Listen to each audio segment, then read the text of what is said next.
I always find it funny when people say that hamstrings are not involved in the squat. And I've read some articles from people that are really, really smart, much smarter than me, and they know all this science and physics and biomechanics and whatnot. And they make a really good argument, and then you finish off and, you step away from the article and you're like, yeah, hamstrings are not involved in the squat. And then you get a moment where you are really, really sore in the hamstrings because of whatever.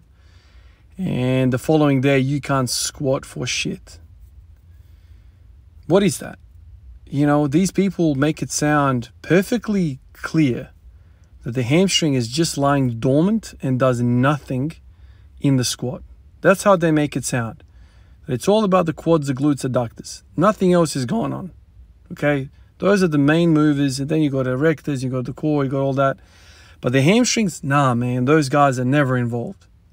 And so you read these pieces by all these smart people in white coats and million different degrees and doctors and PhDs and all these guys.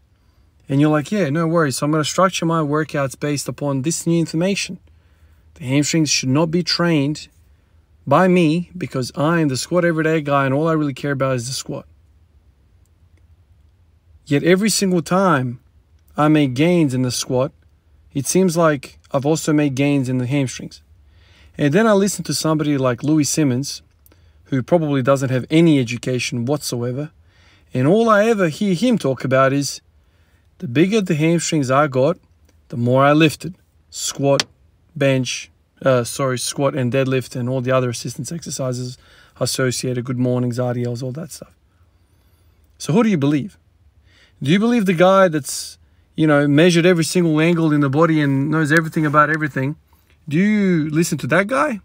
Or do you listen to a guy that's sunk 50 years into a game and can tell you firsthand, probably 60 years, can tell you firsthand that, yeah, man, every single time I touched my hamstrings, things went in the right direction. Louis Simmons also said things like, you should not train your quads directly. The quads will get taken care by themselves. Attack the hamstrings, the adductors, the glutes, the erectors. Those are the things that he always stressed. And ever since the last few days, you guys know the news, Louis Simmons passed away, and I found myself binging all of the videos that I've kind of watched him on. A lot of these videos have that red bar underneath on the thumbnail indicating that I've finished watching the whole thing. So I've revisited all of his ideas, and I just keep on listening to the same damn videos, about the squat, about the deadlift and all that. And, just continuously listening to these videos. And it seems like every time I listen to a video, the same video, I seem to come away with another idea. This is really incredible. Like, he's so knowledgeable. He packs so much, potency into these videos. There's so much knowledge there. It's just, you learn every time. And so then I'm like, okay, so who do you believe? This is the hardest bit, man. This is kind of what led me down my path of squat every day and screw everyone else. I'm just going to experiment every little thing that I come across. I don't trust anybody. It's all bullshit. Everyone's on steroids. Everyone's doing this, that, the other. Everyone's blah, blah, blah, blah. All these assumptions that I got fed up. Run this program, you'll be a world champion. I run the program and I don't get anything. Run this, run that. And then you kind of work out that the whole thing is about selling some stuff to you. It's all about business. Gym is business. Fitness is business. Everything is business. It's all about money. The moment you buy that program, thumbs up, man, somebody's won. And you've wasted a whole bunch of time. So I got fed up with that, and I went on my own merry way to study the game. And so, but still, I try to learn, and I try to listen to people and read stuff and whatever. This is a passion of mine. I consume this stuff. So literally, like, back to back, I listened to Louis, and then I read an article, and I come away and I'm like, I don't know what the hell is going on. Obviously, the way Louis squats and the way Olympic weightlifters squat and the way powerlifters squat, it's all kind of different. But is it? Because I've seen videos by Louis where he's been teaching Olympic weightlifters the reverse hyper, the good morning, all these different lifts which he swears by, you know, sleds, all that stuff. It's all kind of posterior chain stuff. It's all posterior chain stuff. And they improve. They improve. But the hamstrings have nothing to do with the squat. Sometimes I sit back and I scratch my head and I'm like, I don't know what the hell to listen to, man, anymore. You know, Louis Simmons was kind of like, I get the feeling, man, like he was kind of like in the dark corner of fitness. He was never, I don't know, it seems like that whole powerlifting thing, like his corner of the world was kind of like that dark corner of fitness that nobody wanted to associate with, nobody wanted to employ, you know, like he just seemed like he was such a, I don't know, that's the feeling that I get. I feel like a guy like that should have been forefront teaching everyone. But everyone kind of ran away. That's the feeling I get anyway. So yesterday I rocked up and I was really, really stiff and sore from the rack pulls. And so from the day before. So I rocked up yesterday and I decided to spend an hour warming up. I did a whole bunch of stiff-legged, if you want to call them RDLs. Basically just a pure hip hinge with next to no knee bend at all. I was aiming to kind of get the hamstrings released so I can squat. Because once again, when I have stiff hamstrings, I cannot get into depth. I can't squat. I can't squat for shit. So I did all of that, and finally I was able to squat all right. Did that. This morning I woke up, man, and I am literally beat up in the hamstrings, like freaking sore. Because of all of the posterior chain stuff that I did yesterday. Mind you, I did those RDLs with like bar only. I ended up doing 10 sets of 20 with bar only. I was just focusing on that stretch. So I wake up this morning, I'm sore as hell. Sore as hell. Through the adductors, through the hamstrings, and I have to also mention that I did the leg press yesterday for a whole bunch of sets as well. So the RDLs, the leg press, and I'm spent. So I rock up today and I cannot squat for shit. Everything's sore. So what you're seeing here is, man, I did 3 sets. I did the bar for 10, I did 60 for 5, and I did 100 for 1, and that was all painful, and I felt like it was something that was going to rip off the damn bone. So I left it. But the whole day today, I'm thinking to myself, but Ivan, hamstrings are not involved at all. Now, the same guy said that adductors were very much involved. They're like even more involved in the quads. But I'm sore in the hamstring, like that high hamstring glute tying. I'm really sore there. And that is just preventing me to get into position. And it makes sense. It makes sense to my psyche that in order for you to get into deep flexion, which is an ATG squat, deep flexion, the hip extensors, the opposites, need to release and give length. That only makes sense, right? The hamstrings and glutes are your main hip extensors. So in order for you to get into a hip flexion, those same hip extensors need to get long, elongate, stretch, so you can get into hip flexion. It's kind of like thinking about the bicep curl. Let's think about the elbow. You want to curl your arm all the way in. Chicken wing, right?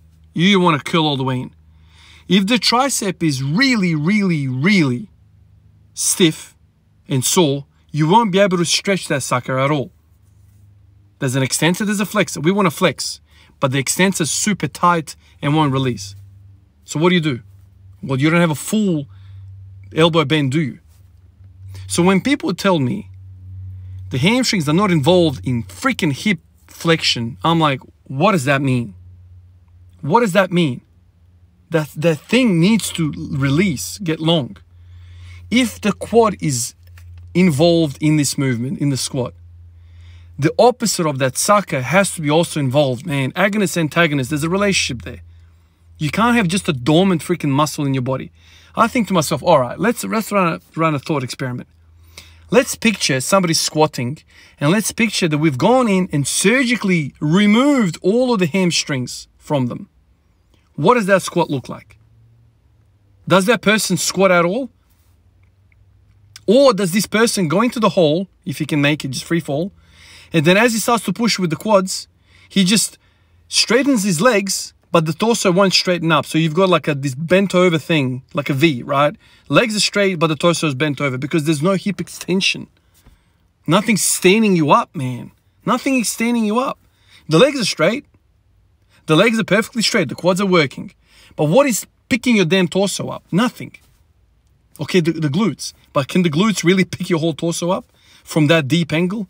I don't think so, man. The hamstrings need to fire. The adductors need to fire. That's how I'm thinking about this stuff. Okay, it's a glute and quad exercise, but I can't imagine a squat without hamstring involvement, man. I can't picture it. And then I listen to a guy who sunk 60 freaking years into this thing, has produced 1 billion freaking world record holders. He's like, hamstrings, hamstrings, hamstrings, hamstrings, hamstrings, hamstrings. And the very next guy with the white coat is like, hamstrings not involved. Well, one of you guys is high on drugs here, man, or somebody's lying, or somebody's got their little dot points and you carried that 0 over another decimal point. Something's going on, man. Two extremes. And in all these things, man, I always go, okay, let's follow the dude that's got hands-on experience. That's my gut feeling.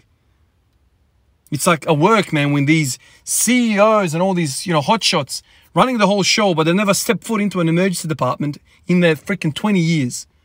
They don't really know what a patient is. They don't really know what a queue is. They don't really know how busy we are, but they're up there writing protocols. They know everything.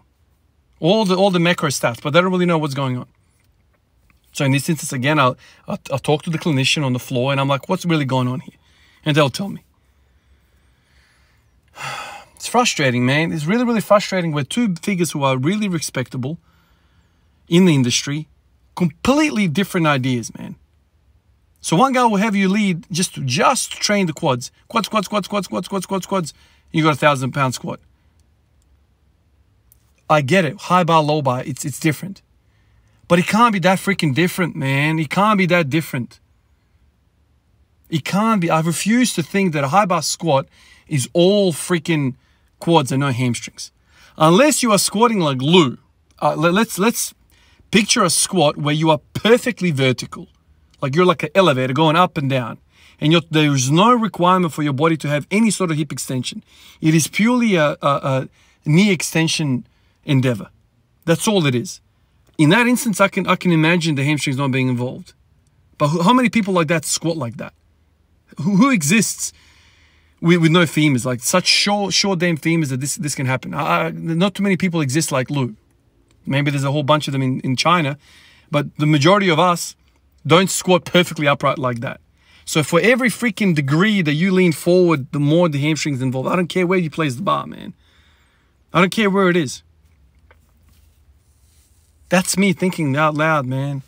It just frustrates me, man, because like, okay, this guy's really, really, into his stuff. He knows what's going on. It's like, man, like, what are we comparing here, man? Like, we say squat, but we really mean 1,000 different exhibitions of that movement. It's so frustrating. It's so damn frustrating. Anyway, my hamstrings are damn sore and I can't squat for shit today. Because I can't get into hip flexion, deep hip flexion. It makes sense. And because, Louis passing and all that, I've been watching a lot of his stuff. And I'm like, okay, let's thinking along these lines. I'm like, okay, I need hamstrings. I'm thinking about all that. I actually went into the garage and I started messing around with box squats again. I started messing around with good mornings, deficit, deadlifts or RDLs, whatever I was doing. Can't really do much, man. My hamstrings are so tight.